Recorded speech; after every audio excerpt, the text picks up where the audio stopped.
शुभ संध्या सांग मैंने मु अभिजित मो सहित अच्छा रोहित आउ जे मास्क पिंधुंट तो आपण पूर्वर चिन्ही थे ना हूँ अक्षय। आम आज आसीचु बनाजुड़ी स्कूल को। बनाजुड़ी स्कूल पूर्वतन छात्र आम रोहित भाई अच्छा देखा चलतु बुली जावा बनाजुड़ी स्कूल को आपण को देखू किपरि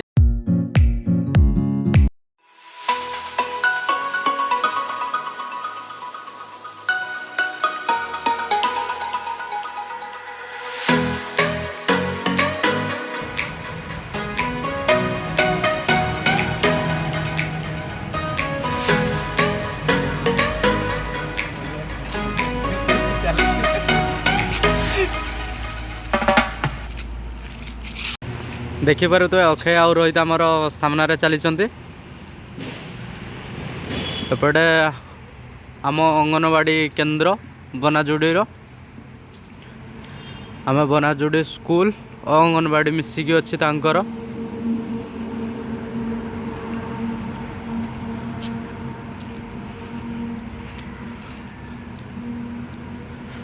आम आगु जाइए आपणकर मन पड़ुव जोगीमठ स्कूल जोड़ारे कि अंगनवाड़ी और स्कूल मिसिकी रही आप देखिपे बहुत सारा रूम अच्छी देखिपे लिखाई सरकारी उच्च प्राथमिक विद्यालय बनाजुड़ी।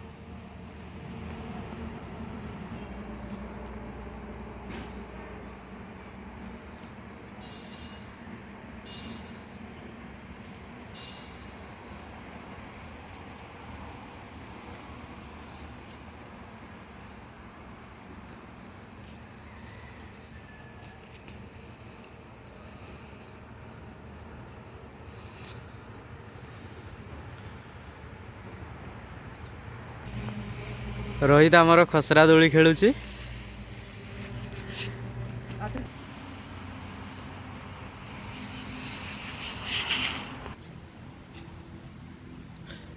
यही पेंडाल स्कूल रे कौन सी कल्चरल प्रोग्राम एवं सभा समिति सबू यही पेंडाल रे ही तांकर हुए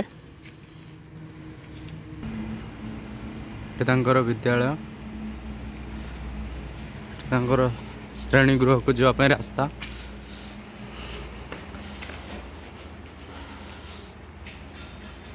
मिशन स्टेटमेंट बनाजुड़ी उन्नयन प्राथमिक विद्यालय आगामी दिन आम विद्यालय शतप्रस्ताव वर्षन वृद्धि कर एडी गोटे तांकर श्रेणी गृह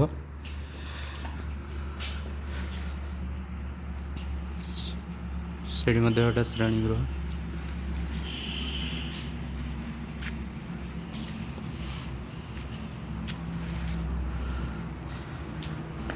देखिपारे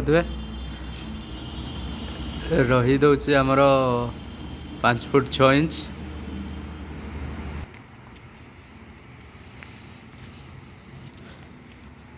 तांकर अशोक स्तंभटी पर पताका उत्तोलन करा जाए। वर्तमान सबु विद्यालय रे अशोक स्तंभ तैयारी हो सारी किसी विद्यालय में तैयारी चली।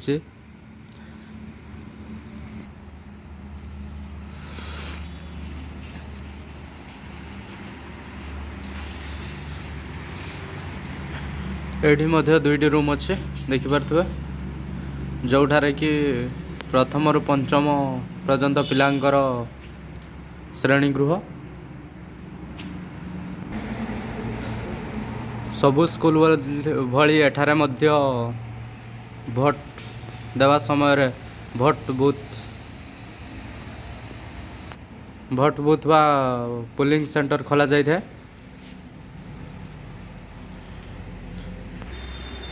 एठी तांकर रसोई घर स्कूल को लगी रसोई घर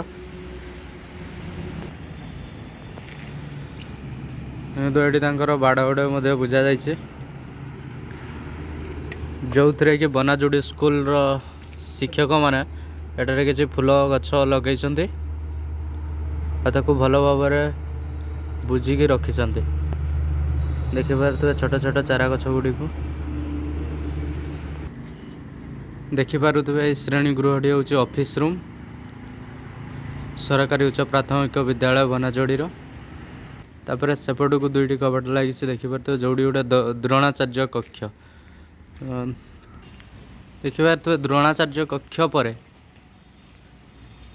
ଆମର କୃପାଚାର୍ଯ୍ୟ କକ୍ଷ। ଏଇଠି ହେଉଛି ବନାଯୋଡ଼ି ସ୍କୁଲ। ଆମେ ତାର କ୍ୟାମ୍ପସ୍ ବର୍ତ୍ତମାନ ଦେଖେଇବୁ ଆପଣଙ୍କୁ। ଦେଖିପାରୁଥିବେ ଯେଉଁ ସେ ସାମ୍ନାରେ ଦେଖାଯାଉଛି ଘରଟି ହେଉଛି ମମତା ଗୃହ।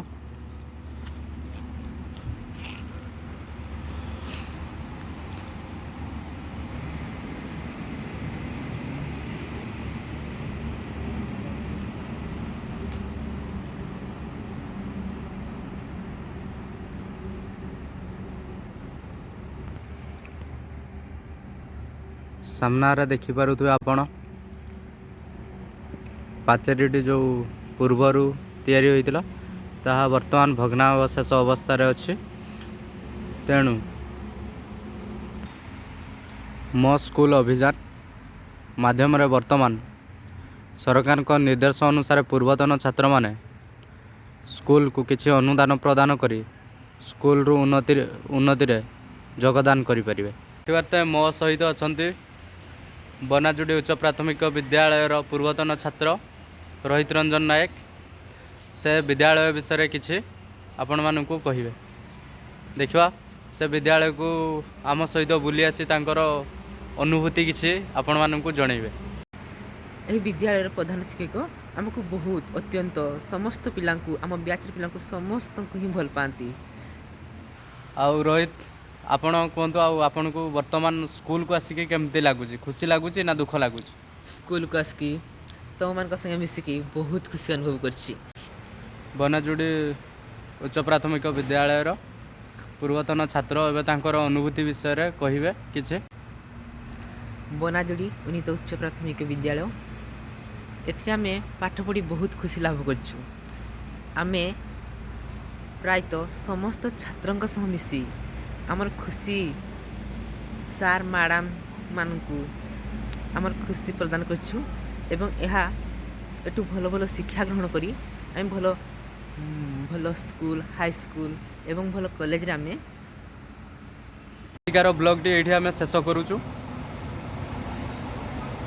ଏହି ଭିଡ଼ିଓଟିକୁ ଲାଇକ୍, ସେୟାର, ସବସ୍କ୍ରାଇବ୍ କରନ୍ତୁ ଏବଂ ଭିଡ଼ିଓଟିକୁ ସମ୍ପୂର୍ଣ୍ଣ ଦେଖନ୍ତୁ। ଆପଣମାନେ ନିଜ ନିଜର ବିଦ୍ୟାଳୟର ନାମ କମେଣ୍ଟ ମାଧ୍ୟମରେ ଜଣାନ୍ତୁ। ଆମେ ଆପଣଙ୍କ ବିଦ୍ୟାଳୟକୁ ବୁଲିବା ପାଇଁ ଯାଇ ଏମିତି ଗୋଟେ ଭିଡ଼ିଓ ପ୍ରସ୍ତୁତ କରିବୁ, ଯାହାକୁ ଆପଣଙ୍କ ବିଦ୍ୟାଳୟର ପୂର୍ବତନ ଛାତ୍ରମାନେ ଦେଖି କିଛି ପରିମାଣରେ ଖୁସି ଅନୁଭବ କରିବେ। ତେଣୁ ଆପଣଙ୍କୁ ଅନୁରୋଧ, ଆପଣ କମେଣ୍ଟ ମାଧ୍ୟମରେ ନିହାତି ଜଣାନ୍ତୁ। ଆମେ ଆପଣଙ୍କ ବିଦ୍ୟାଳୟରେ ନିଶ୍ଚିତ ପହଞ୍ଚିବୁ। ବାଏ ସାଙ୍ଗମାନେ। ବର୍ତ୍ତମାନ ପଳାଉଛୁ। ରୋହିତର କହିବାର ଅର୍ଥ ଯେ ସେ ବିଦ୍ୟାଳୟକୁ ଛାଡ଼ି ଯିବା ପାଇଁ ଚାହୁଁନାହାନ୍ତି। ତଥାପି କ'ଣ କରିବା, ସନ୍ଧ୍ୟା ହେବାକୁ ଲାଗିଲାଣି। ତେଣୁ ଆମେ ବର୍ତ୍ତମାନ ବିଦ୍ୟାଳୟ ପ୍ରାଙ୍ଗଣ ଛାଡ଼ି ନିଜ ନିଜ ଗୃହକୁ ପ୍ରତ୍ୟାବର୍ତ୍ତନ କରିବୁ। ଦେଖିପାରୁଥିବେ ମୋ ଆଗରେ ଅକ୍ଷୟ ଆଉ ରୋହିତ ଚାଲିଛନ୍ତି।